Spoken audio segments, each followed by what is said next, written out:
তো ভিউয়াৰ্স নিশ্চয় আপোনালোকে ভালে আছে আপোনালোকৰ আশীৰ্বাদত ময়ো অত্যন্ত ভালে আছো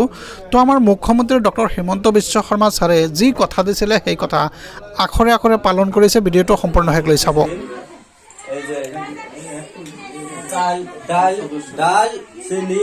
ডাল 1 কেজি চিনি 1 কেজি আর লবণ 1 কেজি আপনারা পাবেন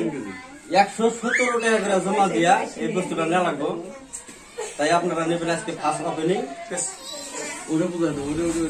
আজকে ফার্স্ট ওপেনিং ডাল 1 কেজির দাম হলো 69 টাকা চিনি 1 কেজির দাম হলো 38 টাকা লবণ 1 কেজির দাম হলো 10 টাকা এলো 117 টাকা আপনারা 117 টাকা করে জমা দিয়া ডিলারের কাছে বস্তুটা নেবেন আজকে ফার্স্ট ওপেনিং নভেম্বর ডিসেম্বর এই দাম থাকবো 2 মাস তারপরে হয়তো 26 পরের হাতে দামটা কমে আসবে অল্প জানুয়ারির থেকে হবো ডাল হবো 60 টাকা চিনি হবো 30 টাকা লবণ হবো 10 টাকা লবণ 10 টাকা থাকবো এই আছিল সরকারি পক্ষৰ বুথ কমিটিৰ প্ৰেসিডেন্ট হে প্ৰেসিডেন্টৰ ভাষ্য আছিল সম্পূৰ্ণ বিতংকৈ বুজাই দিলে কেনে মূল্য হ'ব কেনে দাম হ'ব সকলো কথা কিন্তু ভালদৰে বুজাই দিছে ইতিমধ্যে উদ্বোধনী অনুষ্ঠান হৈ গল তো ভিউয়াৰ্স আপোনালোকে ভিডিঅটো সম্পূৰ্ণ শেষ লৈ চাব কিয়নো সামগ্ৰী বিতৰণৰ মাহ 2025 চনৰ নৱেম্বৰ অৰ্থাৎ আজিৰ পৰা আপুনি এই মাল সংগ্ৰহ কৰিব পাৰিব 20 তাৰিখৰ ভিতৰত 20 তাৰিখ উকলি গলে কিন্তু আৰু এই মাল আপুনি নাপায় কাৰণ 21 তাৰিখত আপুনি এই মাল নাপাব আপুনি 20 তাৰিখৰ আগত এই মালখিনি উঠাই ল'ব লাগিব ইয়া কিন্তু সজাগতা সভা ইয়া চাওক হিতাধিকাৰীসকলে ইয়াত উপস্থিত আছে ইতিমধ্যে আপোনালোকে হিতাধিকাৰীসকলক স্ক্ৰিনত দেখিবলৈ পাইছে এই অন্য সেৱা দিন উকলি গলে কিন্তু আপুনি আৰু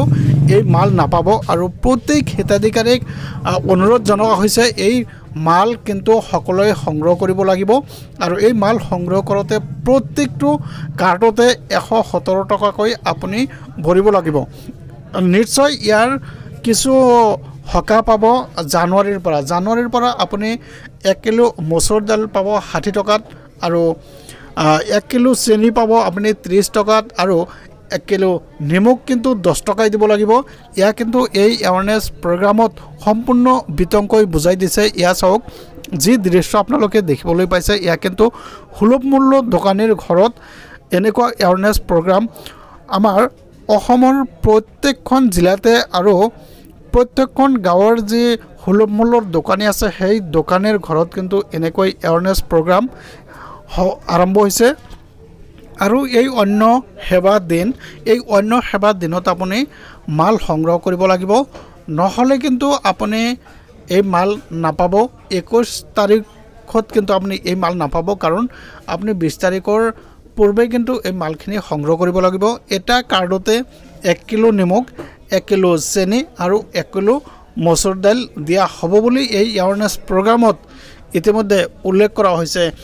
এটা কাৰ্ডতে 1 কিলোকৈ পাব 1 কিলো ডাইল 1 কিলো চেনি 1 কিলো নিমখ এনেকৈ পাব এটা কাৰ্ডতে কিন্তু 2 কিলো কোনেও নাপায় সেইটো আশা কৰি লাভ নাই আমাৰ হিতাধিকাৰী চাওক উপস্থিত আছে আৰু হিতাধিকাৰীসকলে মনোযোগ দি শুনিছে তো ভিউয়াৰ্স ভিডিঅটো ভাল পালে বেছি শ্বেয়াৰ কৰি দিব ধন্যবাদ